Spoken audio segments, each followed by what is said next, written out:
so e wo social media so na wodio no ye boy na just wodio ni nipa no e de ma eye Empress Gifty adoya dwumtuni ono na audio no ye ne de nipa no wodio no wo ka kire ne say ye afiwe mu abato e babeto no ni kunu eye obi oye politician nti ni kunu enhwe ne ye no amfa ne ho anje eye politics yi mu asem no wo ka kire se wantie na so amfa ne kunu anhwe dem anrock ne wode na so ogya no e de no kwaje politics no wale 5 years wo se ne say ni kunu sasem no wo ka wantie a nipa ne de wambo ne odi audio no ba de yante ne din ti enya update bia fa ne din ho a ye rebro e won ne Gifty se want to ne kunu dem mu na wo ma ne nkoye politics and yes sir efie nim no mbe ware ye wo be hwe ne kunu eye adoye na awale na aye tintonta eye won no de ma Gifty ade na onim se ye ma me Gifty de onye bayira abrewadwe wo no so abetena se atwe camera yes nanim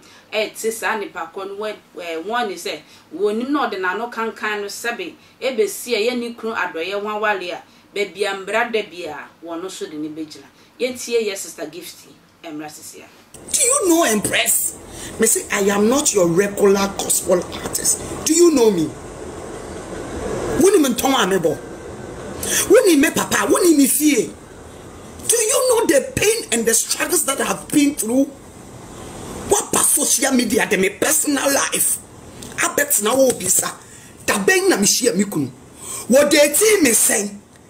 Tell me back, are you my mother? Sweetheart, where am I, mommy? Ask anybody that has followed me. I don't lie, you. Listen, I don't pretend. I am a real person.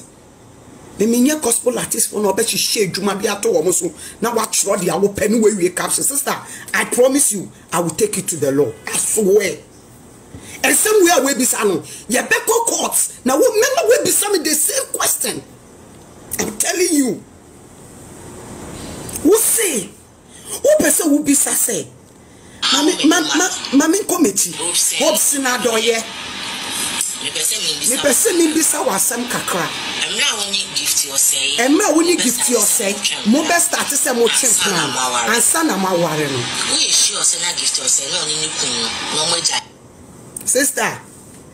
One Emma was akwa say baby sa question.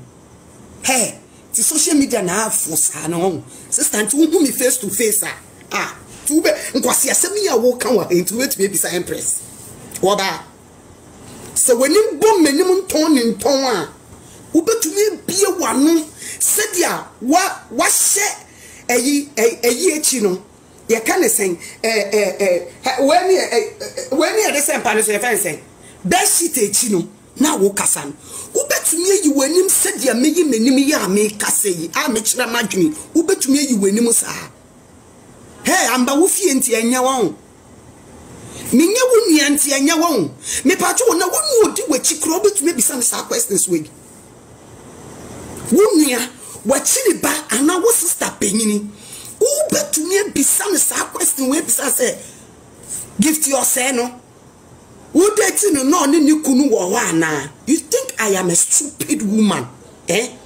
I am a damned woman that I don't know my right to my left. I don't know anything. So me chimi na sebe be ma me na wo mienu na ma bet na o social media no so na ma cut na radio station na ma accountability of my life.